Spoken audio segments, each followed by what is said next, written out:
ಆತ್ಮೀಯ PUC ಪರೀಕ್ಷೆಯನ್ನು ಬರೆದಿರ್ತಕ್ಕಂಥ ವಿದ್ಯಾರ್ಥಿಗಳೇ, ತಮಗೆ ಈ ಒಂದು ಪರೀಕ್ಷಾ ಫಲಿತಾಂಶದ ಬಗ್ಗೆ ಗೊಂದಲಗಳು ಮತ್ತು ಕುತೂಹಲಗಳು ಏರ್ಪಟ್ಟಿದೆ ಅಂತ ಹೇಳಿದ್ರೆ ತಪ್ಪಾಗಲಿಕ್ಕಿಲ್ಲ. ಏಕೆಂದರೆ ಅನೇಕ ಸಾಮಾಜಿಕ ಜಾಲತಾಣಗಳಲ್ಲಿ ಈಗಾಗಲೇ ತಮಗೆ ವರದಿಯಾಗಿರುವಂತೆ ಏಪ್ರಿಲ್ 5ರಂದು ಪರೀಕ್ಷಾ ಫಲಿತಾಂಶ ಬರುತ್ತದೆ ಅಂತಕ್ಕಂಥ ಮಾಹಿತಿಯನ್ನು ಅನೇಕ ಕಡೆ ಹಬ್ಬಿಸಿದರು. ಆದರೆ ಇದಕ್ಕೆ ಸಂಬಂಧಪಟ್ಟಂತೆ ಯಾವುದೇ ರೀತಿಯ ಸ್ಪಷ್ಟವಾಗಿರ್ತಕ್ಕಂಥ ನಿರ್ದೇಶನವನ್ನು ಕರ್ನಾಟಕ ಶಾಲಾ ಪರೀಕ್ಷೆ ಮತ್ತು ಮೌಲ್ಯನಿರ್ಣಯ ಮಂಡಳಿ ಬೆಂಗಳೂರು ಇವರು ಇನ್ನೂವರೆಗೂ ಕೂಡ ಅಧಿಕೃತವಾಗಿರ್ತಕ್ಕಂಥ ಒಂದು ಮಾಹಿತಿಯನ್ನು ನೀಡಿಲ್ಲ. ಹಾಗಾಗಿ ಏಪ್ರಿಲ್ 5ರಂದು ಫಲಿತಾಂಶ ಬರುವುದಿಲ್ಲ ಅಂತಕ್ಕಂಥದ್ದು ಮೊದಲಿಗೆ ತಾವು ತಿಳ್ಕೊಳ್ಬೇಕು. ನಂತರದಲ್ಲಿ ಇನ್ನೊಂದು ಸಂತಸದ ವಿಷಯ ಅಂತ ಹೇಳಿದ್ರೆ, ಇಂದು ಅಂದರೆ ದಿನಾಂಕ 3 ಏಪ್ರಿಲ್ 3 ಇದೆ ಇವತ್ತು ಈ ಒಂದು ದ್ವಿತೀಯ PUC ಪರೀಕ್ಷೆಯ ಫಲಿತಾಂಶಕ್ಕೆ ಸಂಬಂಧಪಟ್ಟಂತೆ ಏನು ಮೌಲ್ಯಮಾಪನ ಕಾರ್ಯ ನಡೀತಾ ಇತ್ತು, ಆ ಮೌಲ್ಯಮಾಪನ ಕಾರ್ಯ ಇದು ಸಂಪೂರ್ಣವಾಗಿ ಪೂರ್ಣಗೊಂಡಿದೆ ಅಂತಕ್ಕಂಥ ಮಾಹಿತಿ ಲಭ್ಯವಾಗಿದೆ.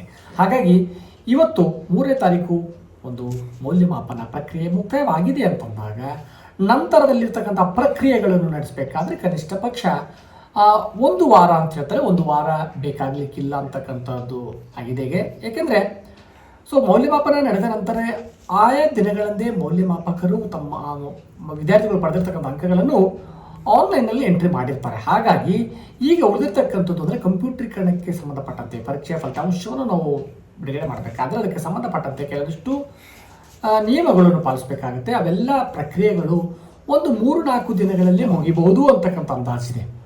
ಸುಮಾರು 8ರಿಂದ 10 ದಿವಸ ಬೇಕು ಅಂತ ಹೇಳಿದ್ರು ಕೂಡ ಅಷ್ಟು ದಿವಸಗಳು ಅವಶ್ಯಕತೆ ಇಲ್ಲ. ಏಕೆಂದರೆ ತಾಂತ್ರಿಕ ಯುಗದಲ್ಲಿ ಎಲ್ಲ ಕಡೆ ಇವತ್ತು ಸ್ಪೀಡಾಗಿ ವರ್ಕ್ ಆಗೋದ್ರಿಂದ ಕನಿಷ್ಠ ಪಕ್ಷ ಒಂದು 3-4 ದಿನಗಳಲ್ಲಿ ಈ ಒಂದು ಎಲ್ಲ ಪ್ರಕ್ರಿಯೆಗಳು ಮುಗಿತವೆ ಅಂತಕ್ಕಂಥ ಮಾಹಿತಿ ಇದೆ. ಹಾಗಾಗಿ ಯಾವುದೇ ಕ್ಷಣದಲ್ಲಾದರೂ ಕೂಡ ಕರ್ನಾಟಕ ಶಾಲಾ ಪರೀಕ್ಷೆ ಮತ್ತು ಮೌಲ್ಯನಿರ್ಣಯ ಮಂಡಳಿಯು ಈ ಫಲಿತಾಂಶಕ್ಕೆ ಸಂಬಂಧಪಟ್ಟಂತೆ ಅಧಿಕೃತವಾಗಿರ್ತಕ್ಕಂಥ ಒಂದು ಪ್ರೆಸ್ ನೋಟ್ಸ್ ರಿಲೀಸ್ ಮಾಡುತ್ತೆ. ಹಾಗಾಗಿ 1-2 ದಿನಗಳಲ್ಲಿ ಇದಕ್ಕೆ ಸ್ಪಷ್ಟವಾಗಿರ್ತಕ್ಕಂಥ ದಿನಾಂಕ ಲಭ್ಯವಾಗ್ತಕ್ಕಂಥ ಮಾಹಿತಿ ಇದೆ. ಹಾಗಾಗಿ ಏಪ್ರಿಲ್ 5ರಂದು ಫಲಿತಾಂಶ ಬರೋದಿಲ್ಲ.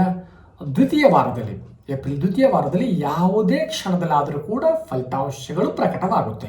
ಹಾಗಾಗಿ ವಿದ್ಯಾರ್ಥಿಗಳು ಗೊಂದಲಕ್ಕೆ ಈಡಾಗದೆ ಇನ್ನೂ ಒಂದು 2-3 ದಿನಗಳಲ್ಲಿ ಇದಕ್ಕೆ ಸ್ಪಷ್ಟವಾಗಿರ್ತಕ್ಕಂಥ ಉತ್ತರ ದೊರೆಯುತ್ತದೆ.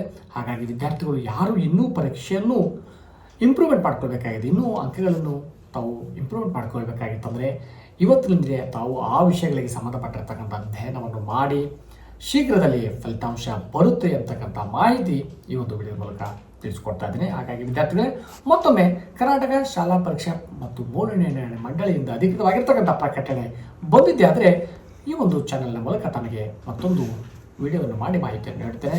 ಹಾಗಾಗಿ ಇನ್ನೂ ಯಾರು ಈ ಒಂದು ಚಾನಲ್ಗೆ ಸಬ್ಸ್ಕ್ರೈಬ್ ಆಗಿ ಬೆಲ್ ಬಟನ್ ಐಕನ್ ಪ್ರೆಸ್ ಮಾಡಿ ಮುಂಬರ್ತಕ್ಕಂಥ ದಿನಗಳಲ್ಲಿ ಹೊಸ ವಿಷಯಗಳನ್ನು ತಾವು ಪಡೆಯಬಹುದಾಗಿದೆ. ಧನ್ಯವಾದಗಳು.